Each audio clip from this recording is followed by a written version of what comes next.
O Mundo Visto do Céu.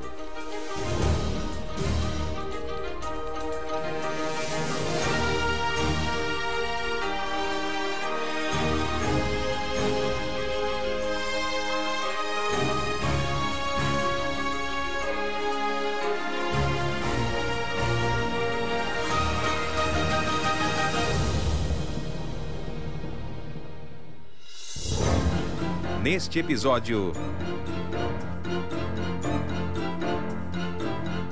França.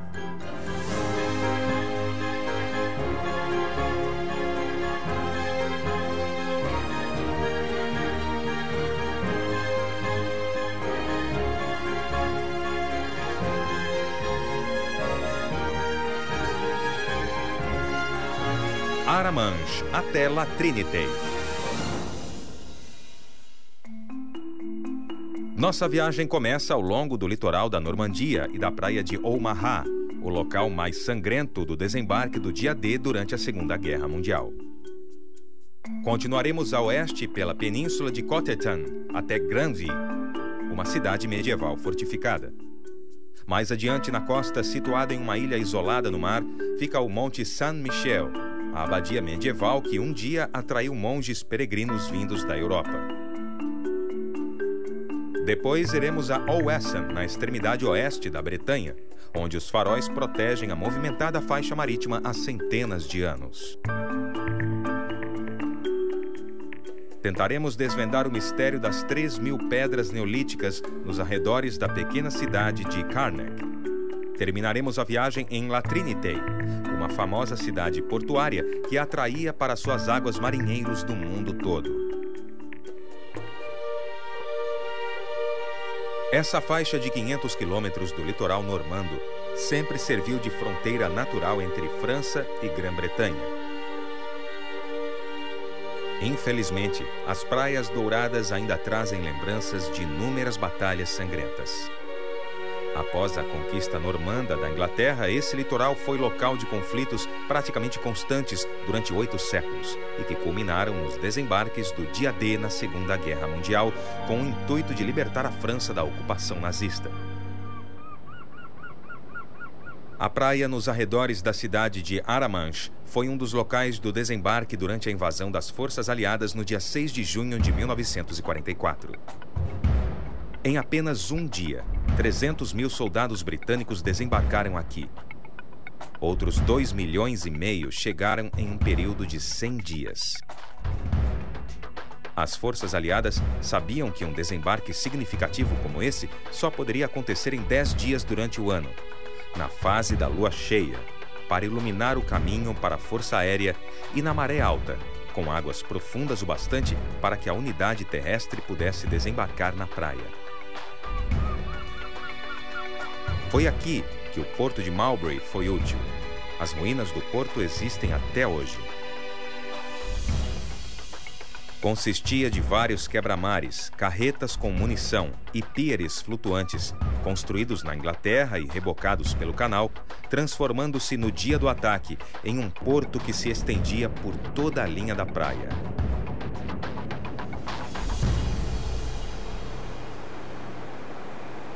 Dwight D. Eisenhower, comandante da invasão dos aliados, julgava necessário atacar toda a costa rapidamente, com toda a força possível, a fim de tirar proveito máximo do elemento surpresa. O resultado foi a maior invasão anfíbia da história da humanidade. Hitler já esperava uma invasão como essa e mandou construir o que ficou conhecido como Muralha do Atlântico. Diversas torres de artilharia construídas nos penhascos com arame farpado e minas terrestres espalhadas pelas praias.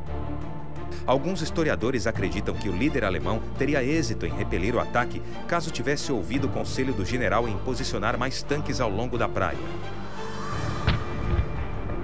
Ele não fez isso porque fora levado a acreditar pelas tropas aliadas que elas atacariam no Estreito de Dover. Hitler continuou acreditando nisso, mesmo após o exército aliado ter iniciado a invasão da Normandia.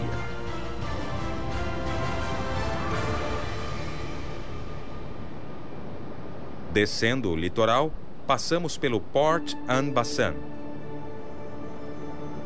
A cidadezinha pesqueira de 2.000 habitantes localiza-se entre as praias utilizadas para o desembarque das duas maiores tropas de invasão no dia D. Ela também exerceu um papel importante logo depois, operando na extremidade de um oleoduto que abastecia veículos e tropas aliadas.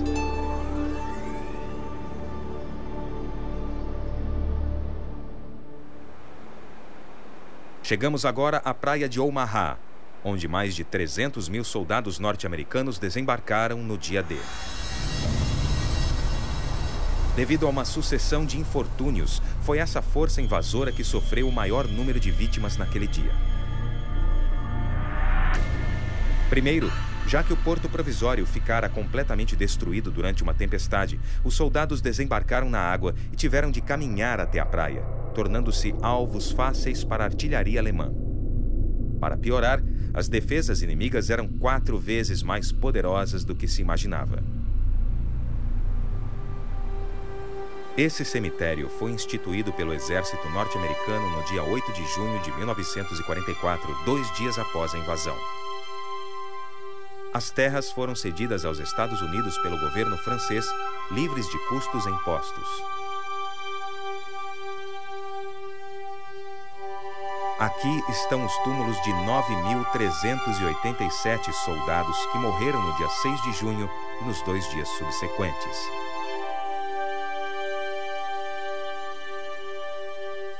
Muitos dos que morreram estavam entre os primeiros soldados que aqui chegaram. O objetivo era inutilizar o perímetro de defesa para facilitar o acesso das tropas que desembarcassem depois.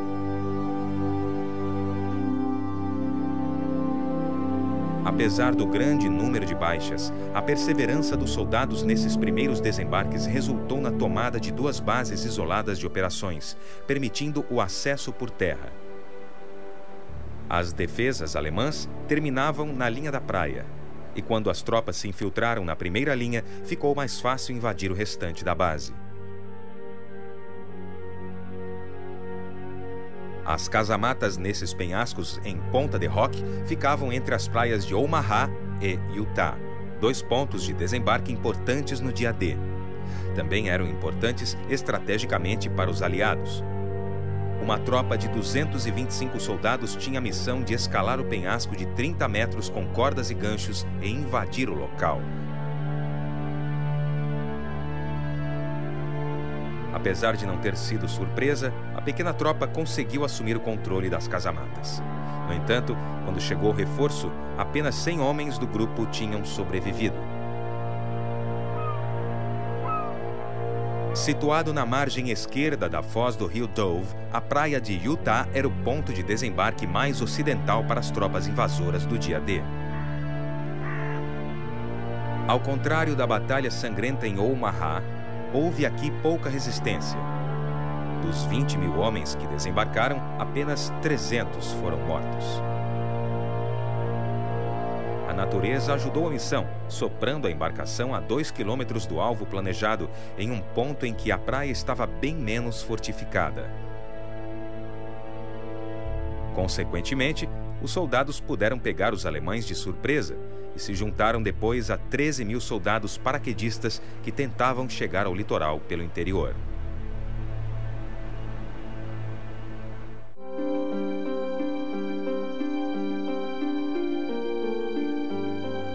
Ao passarmos pela península de Cotentin, chegamos à cidade de Granville, situada na baía do Monte Saint-Michel. O Canal da Mancha é conhecido pelas fortes correntezas e ventos traiçoeiros, mas essa antiga cidadezinha pesqueira fica bem protegida e, por isso, é um eixo importante no tráfego pelo canal. Entretanto, sua proximidade com a Inglaterra fez da cidade um local de guerras constantes no passado. Foi fortificada pelos ingleses na Guerra dos 100 Anos e ficou sob o controle dos 2 países algumas vezes, até ficar definitivamente sob domínio francês. A parte alta da cidade, como vemos aqui, ainda é rodeada pelas muralhas originais que serviram como proteção a muitos cercos sangrentos. Descendo mais o litoral, chegamos ao famoso Monte Saint-Michel. Essa ilha rochosa fica a pouco mais de 1 quilômetro da terra firme, com uma população de 44 habitantes. O mosteiro foi construído no século VIII em homenagem ao arcanjo Miguel, que teria jogado Lúcifer no inferno. A cidade fortificada de Saint-Malo foi construída em uma ilha rochosa na foz do rio Rance. A localização estratégica beneficiou a cidade ao longo de sua história, dando-lhe controle sobre o comércio marítimo e fluvial direcionado para o interior. Em 1590, a cidade se declarou república independente. Seu lema era nem francês, nem bretão, mas corsário e maloense. Essa condição não durou mais do que 4 anos, mas foi tempo suficiente para dar aos moradores a fama de rebeldes. Entre os séculos XVI e XVIII, boa parte da riqueza veio de pescadores destemidos que atravessavam o Atlântico e iam pescar bacalhau na Terra Nova. O comércio com a Inglaterra e as Américas também prosperou. O povoado enriqueceu durante esse período, mas não só por meio do comércio e da pesca. O comércio mais lucrativo da cidade veio dos corsários, que saqueavam navios britânicos e holandeses com o apoio do rei da França.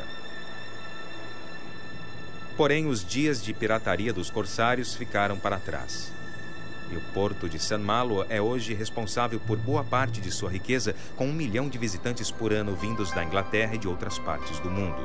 A uma certa distância da orla, vamos da ponta mais ocidental da Bretanha para o pequeno arquipélago de Braiá.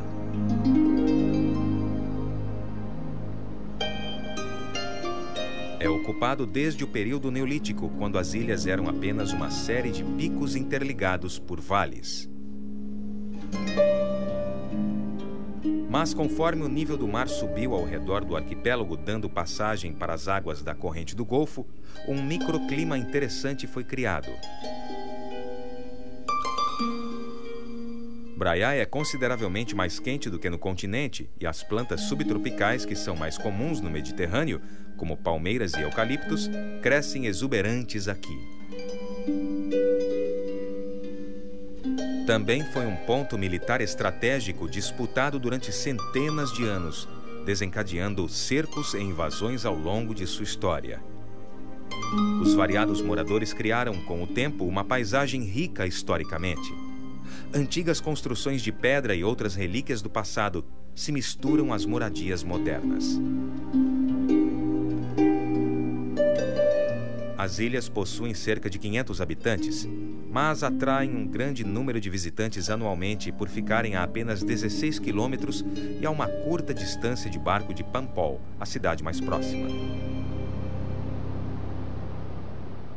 Graças ao comércio português e à demanda de bacalhau, os pescadores de Paimpol foram comparados aos de Saint-Malo como os mais ousados e aventureiros da França.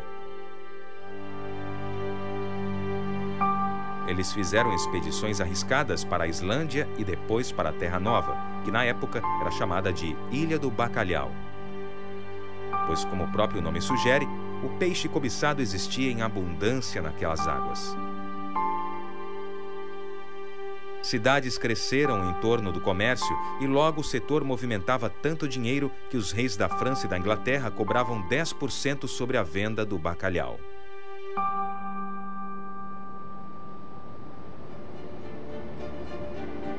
Agora, na ponta sudoeste do Canal da Mancha e na divisa ao sul com o Mar Celta, fica um curso d'água conhecido pela navegação traiçoeira. Mas, apesar da fama, mais de 50 mil navios por ano ainda passam por aqui. Portanto, é compreensível a necessidade de faróis potentes nessas águas. Erguido na ilha de Wesson, o farol Creech possui um dos feixes de luz mais potentes do mundo, alcançando 300 quilômetros mar afora. Foi construído em 1863 e recebeu instalação elétrica em 1888. O farol orienta essa rota marítima há 150 anos. Apesar de ter um farol tão potente, já aconteceram acidentes graves. O mais conhecido foi o naufrágio do navio a vapor Drummond Castle. 250 passageiros morreram quando o navio bateu contra as rochas em 1896. Pouco tempo depois, em 1911, foi construído o farol Jumet, a 300 metros da costa de Wesson. Mas ele só ganhou fama mundial muito tempo depois. Durante uma tempestade violenta em 1989, o fotógrafo Jean Grichard captou um momento único que mexeu com a imaginação de pessoas no mundo todo. O que chamou a atenção na foto foi a imagem do faroleiro, em pé na base do farol, sem imaginar que uma onda gigantesca se quebrava atrás dele. Felizmente, o homem sobreviveu e a foto acabou se tornando uma das imagens de faróis mais reproduzidas de todos os tempos.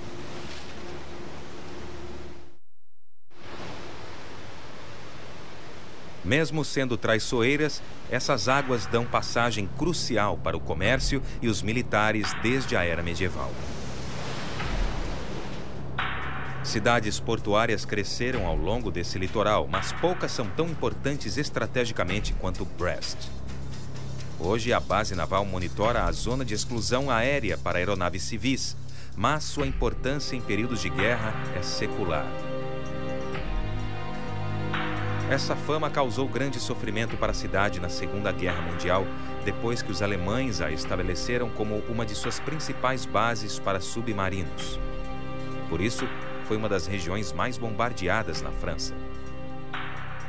A Alemanha pagou indenizações para os cidadãos necessitados e desabrigados de Brest após a guerra, e a cidade continua sendo uma base naval importante para os franceses. Na extremidade do porto de Brest, na foz do rio Erlon, ficam as pontes de Plougastel e Airose. A mais próxima é a ponte estaiada de Airose, construída na década de 90 para complementar a ponte de Plougastel com os arcos de fundo. A ponte mais antiga, nos anos de 1930, é hoje utilizada por pedestres, ciclistas e veículos mais lentos. A caminho do próprio destino, nos aprofundamos na Bretanha. Além de ser uma das principais regiões da França no cultivo de legumes e verduras, ela é conhecida pela produção de cerveja, uísque e hidromel.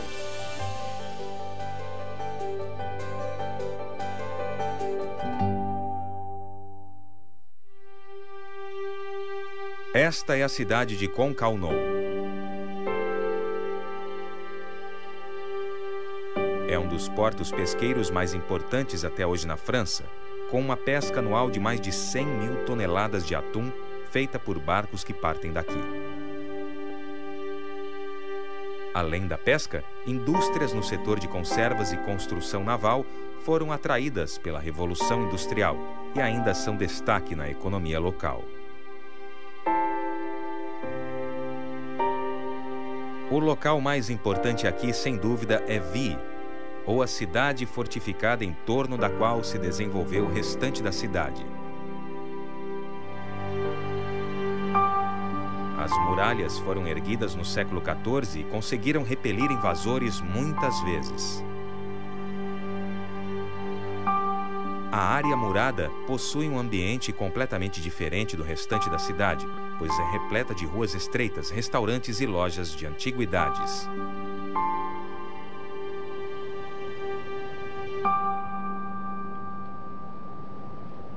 Ainda no litoral sul da Bretanha, nos arredores da pequena cidade de Carnac, vemos esses campos com estruturas megalíticas. Supostamente erguidas por povos pré-célticos há cerca de 6.000 anos, ainda há controvérsia sobre a finalidade original.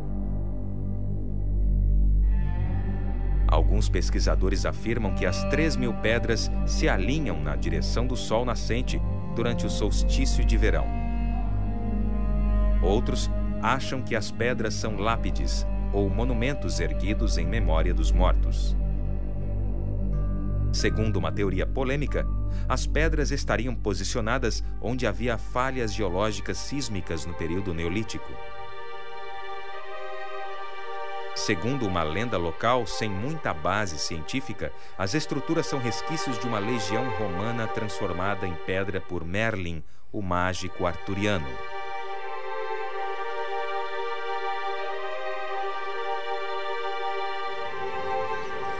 Recolocada na posição vertical por Zachary Leruzic em 1900, essa pedra é conhecida como Gigante, com 6,5 metros de altura.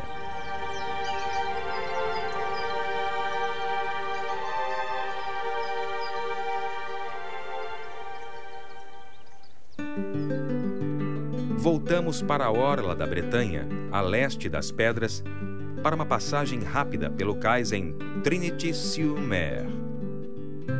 A cidade é famosa pela tradição em iatismo e regatas. O porto flutuante está localizado na parte mais baixa de um estuário com espaço suficiente para acomodar as embarcações que chegam aqui de várias partes do mundo. Um lugar pitoresco para encerrarmos essa viagem.